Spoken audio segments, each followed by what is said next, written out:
जय श्री कृष्ण। अथ माघ शुक्ल जया एकादशी व्रत कथा। राजा युधिष्ठिर बोले, हे कृष्ण, चारों प्रकार के जीवों का उत्पन्न, पालन और नाश करने वाले आप ही हो। कृपा करके माघ के शुक्ल पक्ष की एकादशी का वर्णन कीजिए। श्री कृष्ण बोले, हे राजेंद्र, माघ के शुक्ल पक्ष में जया नाम की एकादशी प्रसिद्ध है। ये पवित्र एकादशी सब पाप और पिशाच योनियों को नष्ट करने वाली है। इसका व्रत करने वाले को कभी प्रेत योनि नहीं मिलती। इसकी सुंदर कथा जो पद्म पुराण में कही गई है वो मैं तुमसे कहता हूं। एक समय इंद्र स्वर्गलोक में राज्य कर रहे थे। देवता उस मनोहर स्थान में सुख से निवास करते थे और अमृतपान करते थे। अप्सराएं उनका सेवन करती थीं। वो कल्प वृक्षों से सुशोभित प्रसन्नता से 50 करोड़ नायिकाओं से नृत्य कराता हुआ बड़ा प्रसन्न था। वहां पुष्पदंत नामक गंधर्व गान कर रहा था।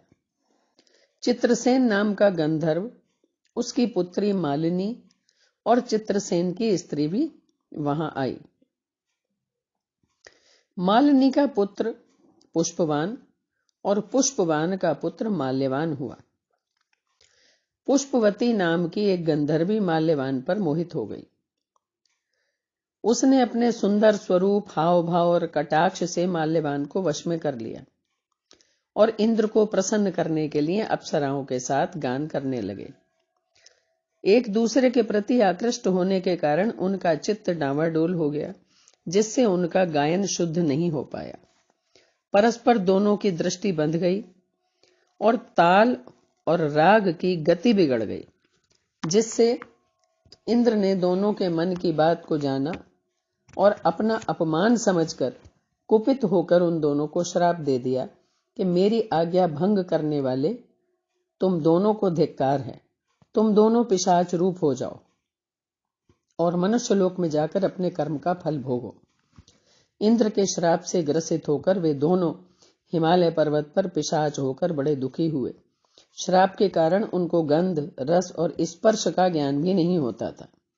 शरीर में जलन होती थी, नींद नहीं आती थी। उस विशाल पर्वत पर भ्रमण करते हुए शीत से पीड़ित वे दोनों परस्पर वार्तालाप करने लगे।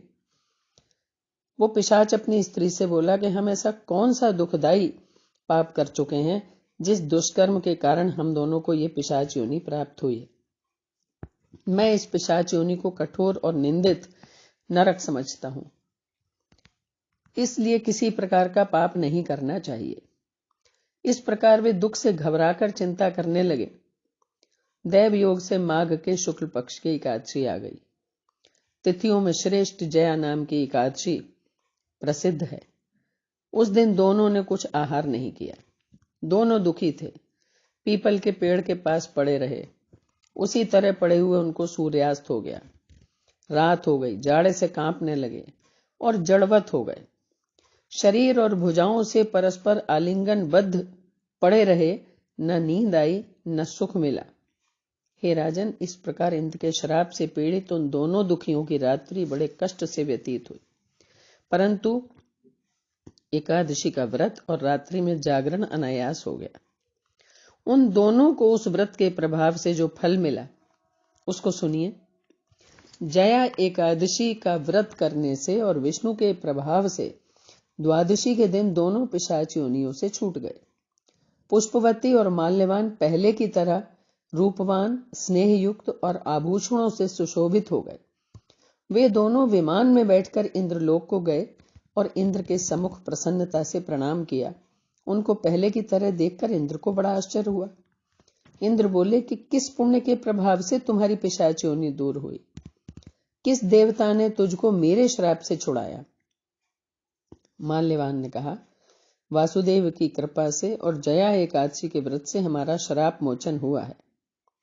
इस पर इंद्र बोले कि एकादशी का व्रत और विष्णु की भक्ति करने से तुम दोनों पवित्र हो गए। जो मनुष्य शिव और विष्णु की भक्ति में लीन हैं, वे निस्संदेह हमारे भी पूज्य और वंदनीय हैं। अब पुष्पवती के साथ स्वर्ग में सुख से विहार करो इसलिए जया एकादशी का व्रत जो कोई भी श्रद्धा से करता है वो करोड़ों कल्प तक वैकुंठ में आनंद करता है। बोलो श्री कृष्ण भगवान की जय।